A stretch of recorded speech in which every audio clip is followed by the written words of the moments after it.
Welcome to a special episode of On That Type Time. I'm with my guy Donnell Boyer. He's from Shaker Heights High School, Iowa Central, Minnesota State, two-sport dog. In his time, Donnell Boyer, I really appreciate you doing this. I know you're a busy man. Thank you for doing this, man. Oh man, I appreciate the invite, brother. Yeah, man, I'm excited. Like I said, I appreciate you wanting to take the time out and interview me. Yeah, man. As people don't know you, like you, my coach. Obviously, you told me about your stories. And obviously, everybody doesn't make it pro, but I just wanted to give you like a platform to tell your story. I mean, you got a great story and you had a great career. So I appreciate it you taking the time. No doubt, no doubt. Um, but let's start out. Let's start our growing up in Shaker. So growing up in Shaker, how many siblings did you have growing up? I got a sister, man. So I had a sister with me, my sister, and my mom growing up in Shaker, man. Yeah, we live, we call that 2870 block, so we was on the border of Shaker and Cleveland. So Hmm. we were kind of one of the lucky ones to be able to, go to Shaker school systems. Okay, so you play baseball and basketball, obviously throughout college. Did you play any other sports growing up? So I played baseball and football in college. Baseball, Um, football. I'm tripping. Yeah. yeah, baseball and football in college. Yeah, I also played basketball at Shaker. I was pretty athletic, so had an opportunity there to play some basketball. Man, I was solid, but I just knew my future was probably going to be in either baseball or football. So after my sophomore year, I gave up playing basketball. Great program though. Yeah. Right. So I Right. love playing basketball at Shaker. You had to be elite to play, so I was very excited to play three sports at Shaker. Yeah. So you were saying like that block that you grew up on, was that kind of the block that kind of like made you like the kind of like tough athlete that you were growing up? Like obviously playing two sports, like we're gonna get into that. You play corner, you play outfield. Obviously you had to be a dog on the field. Was that block was that kind of the like what made you? Yeah, that's what made me, man. We grew up in a, what I'm saying, tough area. But to this day I still got the same friends. You know what I'm saying? So they always knew that I was the guy that, played sports. So they wouldn't invite me to any of their parties. They knew I couldn't kick it. So, my guy Darrell Martin, that was my day one. We still kick it to this day. So how was your work ethic like in high school? Like, so you're playing two sports. Are you doing both at the same time all the time, or you pick up baseball whenever it comes and football? Like, were you just natural like that? Fortunately, Coach said Mac, and at the time, my baseball coach, Coach Longo, they had a pretty solid relationship. They knew, the type of athlete that I was, so they let me have full reign, free reign. So like you say, when it was baseball season, I was playing baseball. When it was football season, Coach said Mac kind of knew like, hey, he's a baseball guy, so whenever he could make football stuff, he was okay with allowing me to do my baseball stuff even during football season. So I'm an advocate of a two-sport guy, two-sport kid. So I think it's really important. So I was very fortunate to have two coaches that allowed me to play both. Which one was harder for you? Woo! That's a good question, man. They both take, kind of different things to be successful. But baseball was always harder, man. Just probably because it's hard hitting that 90-mile-per-hour fastball, man.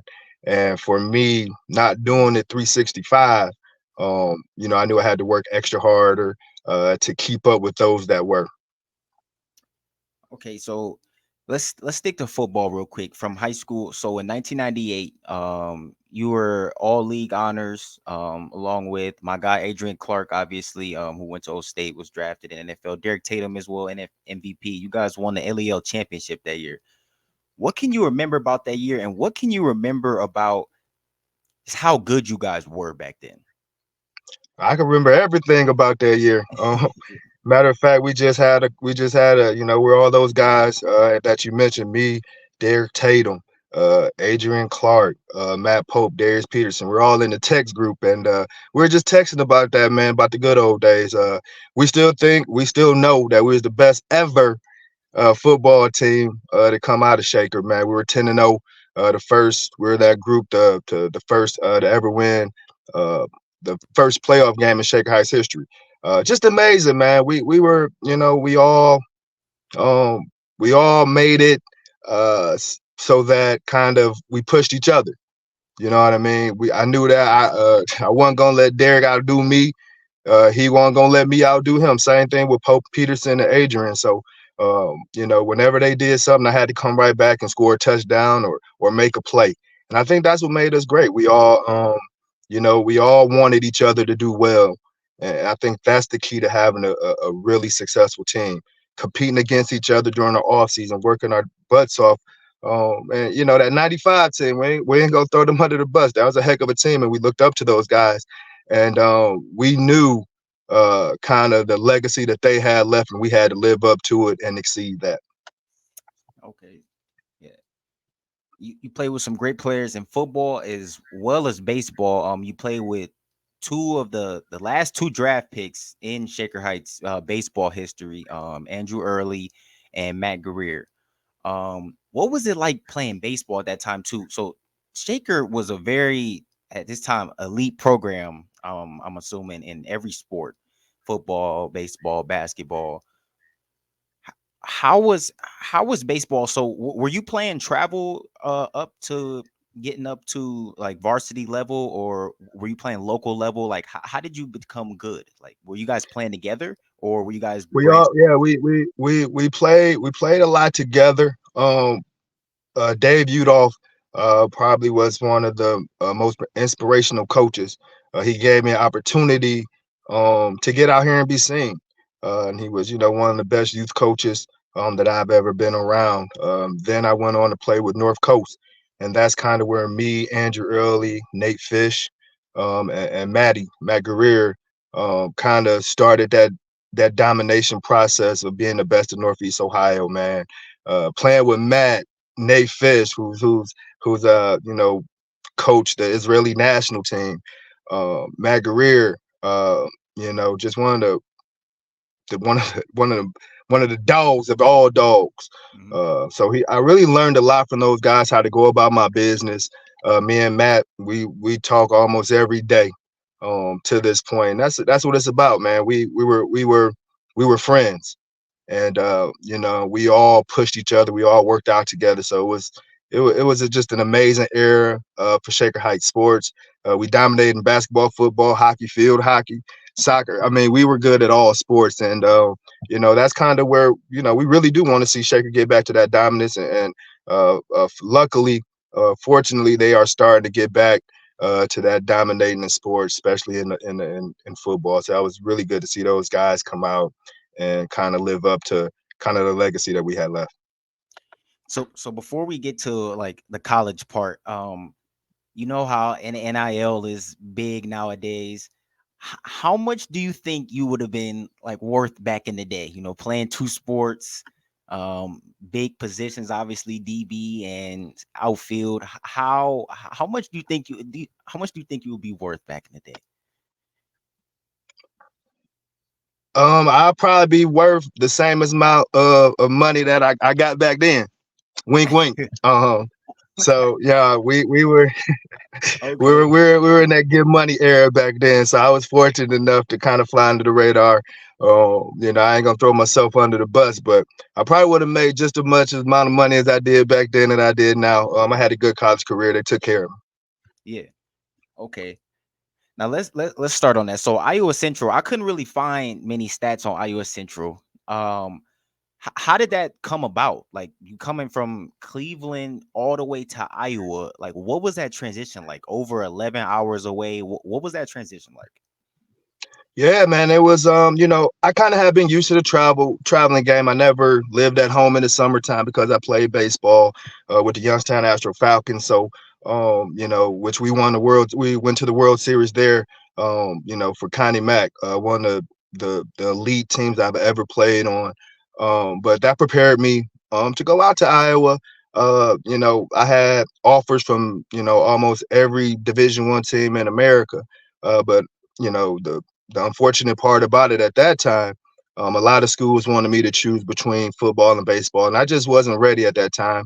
Also, I'm really stressed to my players now about grades.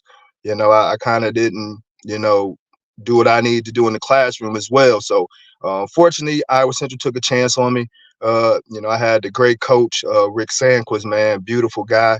Learned a lot from him. That was my baseball coach at Iowa Central, and Brown Diogardi and Coach Kevin Twait were my football coaches at Iowa Central, and they allowed me to go out there and do my thing.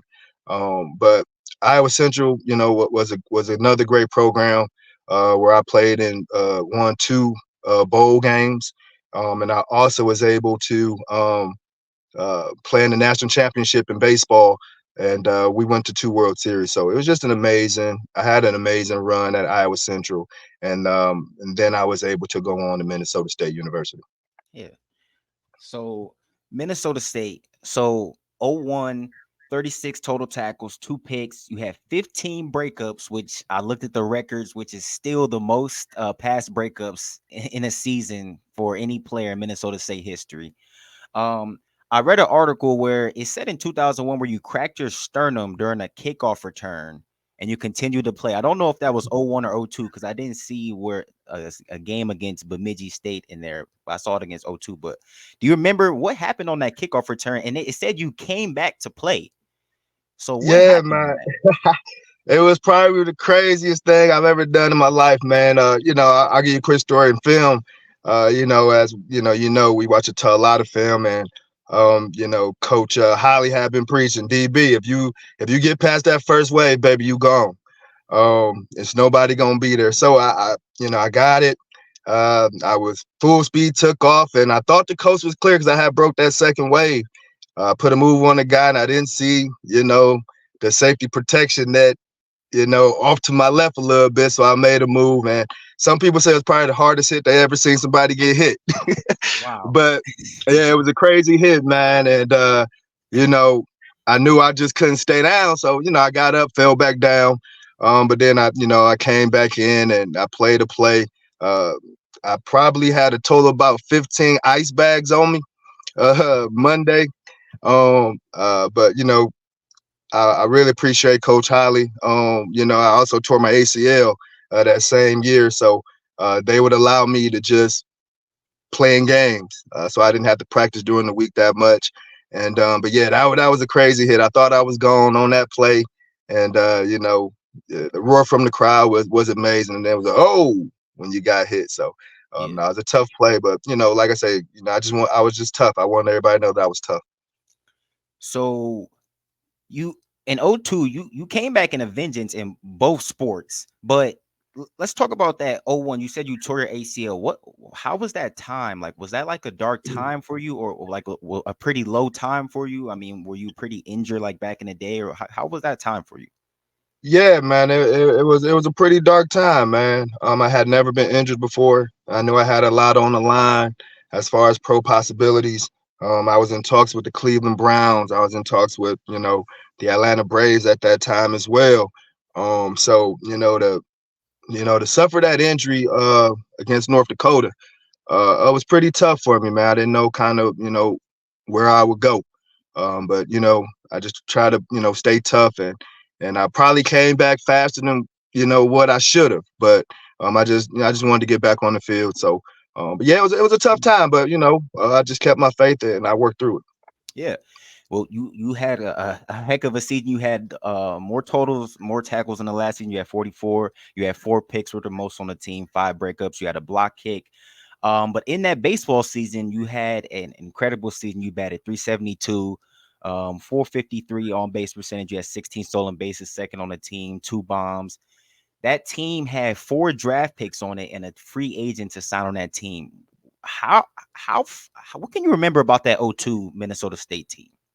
A whole bunch of dogs, man. I remember I came on my recruiting trip. And I had been to two previous World Series in JUCO, and I had promised those guys like, hey, We gonna get to that series. We came up a little short. We lost in the super regionals. The Nebraska. Who did we lose to? Lord have mercy. The Northwest Missouri State. And we had them down 2-0 in the series. We had one more game to win, and we just couldn't pull it off. But Eric Linequist, we had Chris Rupert, we had Aaron Heisman, we had a lot of guys that pushed me to be the person I was that year. And fortunately enough, I was able to become a first team All American as well. So that was an amazing group. I had an amazing collegiate run, man, and what I can say about that is I had a whole bunch of really, really good teammates. You know, let's just touch on that real quick. You said you had you've reiterated that you really had a lot of really good teammates. Your teammates really pushed you a lot. Talk about that kind of connection, like especially getting into college. You guys are getting older. Like, just talk about that connection that you guys kind of had at Minnesota State. I mean, obviously you got guys that are about to be pro. Just talk about that connection and that energy and that just that with that team. Yeah, I think that any team that's any good is going to be connected in that manner of everybody know that they're family. So when you're playing for more than yourself, when the game is bigger than you, um, your teams are going to have success. And like I said, I was just fortunate enough to have a whole bunch of cats that cared about me, and I cared a lot about. Even my football teams, one of my best friends till this day, Arlen Slade, man, probably one of the baddest running backs ever to play the game. We really pushed each other. We really loved each other, man. And like I said, that's how great teams are formed when you can put yourself aside and put the team first. So in that summer, you went to the Northwoods League. You had 21 stolen bases, which was the record until 2009. Um, Obvious now. We'll talk about this after, but I'm actually about to be coaching in the Northwoods League actually this summer. Yes, sir. Yeah. So talk about playing in the Northwoods League. I know that's a very elite summer league. What did that do for you? How did that help you? It did everything for me, man. Like I said, when I signed, with the Moondogs, my coach Boyer said, "Hey, man, listen now, you got to come back next year. You're not signing no professional contracts." And that's just kind of where I got that connection with the Atlanta Braves. And we were on that path. And like I said, I got injured, after that Moondog season, but. That was a very prestigious elite league. I was able to be an all-star there. I played against, top guys from Stanford, Miami, all over the country. At that time, it was one of the top two leagues in the country for baseball. So I was just, very fortunate, man. Like I said, man, baseball, my sports career has been very, very good to me. Yeah. Yeah. So then you stopped with football in '03. You played. It seemed like you kind of might have struggled. You said you got injured in there. What happened in the '03 season? You had 7 doubles, which was the most you had in your season, 2 triples, 18 RBIs, 10 stolen bases. Talk about that season. What happened in that year? Yeah, like we talked about, man, that football season, I had tore my ACL. So you're talking about a 2.5, 3 month bounce back, which I probably never been done before. I probably rushed back, but like I said, I knew what I had on the line at that time where I needed to, at that time, a 22, 23-year-old guy taking a medical red shirt probably wouldn't have bode well for my, professional quest. So, I came back probably a little premature, probably played on one leg. So all those stats you see were on one leg. Yeah. Um, Okay. but but no, I just wanted my teammates to know that I was going to do anything to get us back this series, but it just didn't work out the way that I wanted it to work out. Okay. Last thing on college before we get to after your afterlife, after school, excuse me. I'm gonna put up this play on the screen. I don't know if you can see it, but I know you remember it. You posted this on your IG. The ref gave you dap during the game, after a pass breakup. Um, because that's just how much of a dog you are. Like, can you remember that play? What was like what type of player were you? Like, did refs know you? Like, were you trash talking? Like, what was going on as at corner on that island So out there? yeah, so yeah, you already know what it was, man. So I honestly, man, I led the country in personal fouls, man. So, so all the referees and at the time, the president of the conference, they always just send out kind of notes. I had got a little warning letter like, hey man, you gotta lay it easy on the personal foul. So yeah, all of them knew me. Say they knew that, what my game was. I just wanted to make sure that the wide receivers knew that it was gonna be a heck of a time for them to complete a ball on me. So the referees knew who I were, I knew who they were. And that was just me. I brought that same energy to baseball. Just a little simmer down version. But yeah, I was high energy guy, and everybody knew that side of the field was on lock. Yeah, yeah, yeah. Okay, I like that.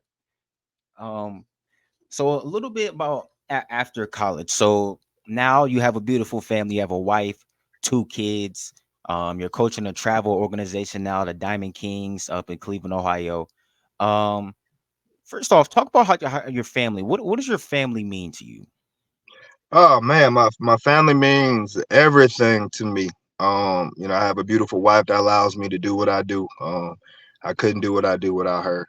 My son, he's a very amazing young man. He's very charismatic. Really cares about people, and that's kind of how we raise him, man. Be a good person. And my daughter's just amazing. She has a story of her own. She, had a tough birth. I almost lost my wife and my daughter at the same time. So that's probably, besides my injury, that's part of probably my darkest time, man, being in a hospital room all by myself, not knowing if anybody was gonna make it. And fortunately, my daughter's made it. She has her, her issues, her situation, but she's probably the toughest little girl I know, and we're just fortunate enough that she's still around and she's getting better every single day. So my family's everything to me. I couldn't do what I do without them, and they know I love them to death. You were saying that that was also one of your darkest times. How much has faith played a part in this time and in your life? Like, how much has faith played a part in your life, and who really played a big part in bringing faith into your life? It was my mom. I was raised in the church, and we're gonna let Dash come on in his car. I had dropped him off a little bit here at get his work in, so Uh-huh. he's gonna sit in on What's this up, interview a little Dash? bit. What's up, Dash? What's up, Yeah, man? man. So he had to go get his work in today. So I dropped Mhm, him off. He got his speed and agility in today. mhm. But faith, my mom brought me up in the church. My stepdad, Milton Franklin, he brought me up in the church as well. We went to Olivet Institutional Baptist Church. And Reverend Moss and Otis the third, really just helped me, mature as a young man. And you had to it's been a lot of times where I really had to rely on my faith, man, to get me through a lot of moments, especially the moment with my daughter when, she had a probably point one chance to make this thing in life. And so yeah, no, faith is huge. To this day we preach it. Um and God means everything to me. All right, last thing, because I don't want to keep you too long. I know you got your kids. I know the Browns play today. Yes, Um, sir. well, two things. One thing, last thing. One thing.